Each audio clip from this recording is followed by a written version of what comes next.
రాహుల్ రావాలి. జై కాంగ్రెస్, జై జై కాంగ్రెస్.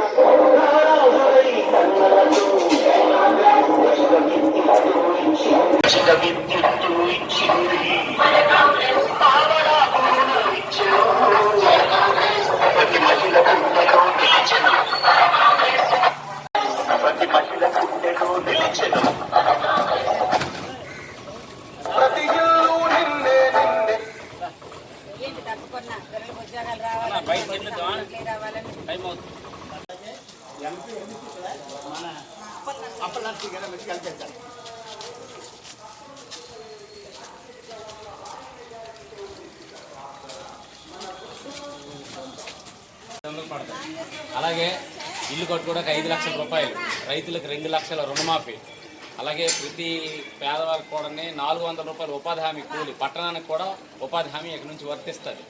అలాగే ప్రత్యేక హోదా వచ్చిందంటే అనేకమైనటువంటి రాయితీలు వస్తాయి. ఇవన్నీ కావాలంటే హస్తం గుర్తుకు ఓటేయాలి. ప్రతి ఇంటికి 2 పెన్షన్లు. కాంగ్రెస్ పార్టీ భారతదేశంలో పేదల పార్టీ. పేదలందరూ కూడా కాంగ్రెస్ పార్టీ రావాలని ఎదురు చూస్తున్నారు. ఈ ఎన్నికలతో బీజేపీ ప్రభుత్వానికి బుద్ధి చెప్పడానికి ప్రజలందరూ సిద్ధంగా ఉన్నారు. పార్వతీపురం నియోజకవర్గంలో ప్రజల నుంచి మంచి స్పందన ఉంది. కాంగ్రెస్ రావాలి అని చెప్పి ప్రతి ఇంట్లో చెప్తున్నారు. అలాగే నిశ్శబ్ద విప్లవం సంభవించనుంది. అలాగే పార్వతీపురం నియోజకవర్గంలో అనేకమైనటువంటి సమస్యలు ఉన్నాయి. భూ కబ్జాలు అయితేనేమి, అలాగే ఉద్యోగాల విషయంలో లంచాలు తీసుకునే విధానంలోనైతేనేమి, త్రాగునీటి సమస్య, అలాగే చెరువులు కబ్జాలు చేసే సమస్య, ఇవన్నీ కూడా ఉన్నాయి. అలాగే పార్వతీపురం పూర్తి స్థాయిలో అభివృద్ధి చెందలేదు. అనాది కాలం నుండి ఇక్కడ కూడా అనేకమైనటువంటి ముఖ్యమైనటువంటి నాయకులు గెలుపొంది మంత్రులుగా ఉన్నారు. అలాగే ప్రస్తుతం వైసీపీ ప్రభుత్వంలో ఎటువంటి అభివృద్ధి చెందలేదు.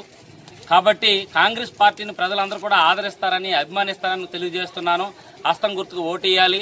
అలాగే ఇండియా కూటమి నుంచి పోటీ చేస్తున్నటువంటి అలాగే ఎంపీ అభ్యర్థి మా యొక్క పాచిపెంట నరసయ్య గారికి, అలాగే అప్పల నరసయ్య గారికి, అలాగే నాకు బత్తిన మోహన్ అన్న నాకు ఓట్లు వేసి గెలిపించడానికి ప్రజలు సిద్ధంగా ఉన్నారు. ఇండియా కూటమి అధికారంలోకి వస్తుంది. పార్వతీపురం సమస్యలు తీరుతాయి. అలాగే ఇక్కడ ప్రజల యొక్క సమస్యలన్నీ పరిష్కరించడానికి ఎల్లవేళలా అందుబాటులో ఉంటామని ఈ సందర్భంగా తెలియజేస్తున్నాను.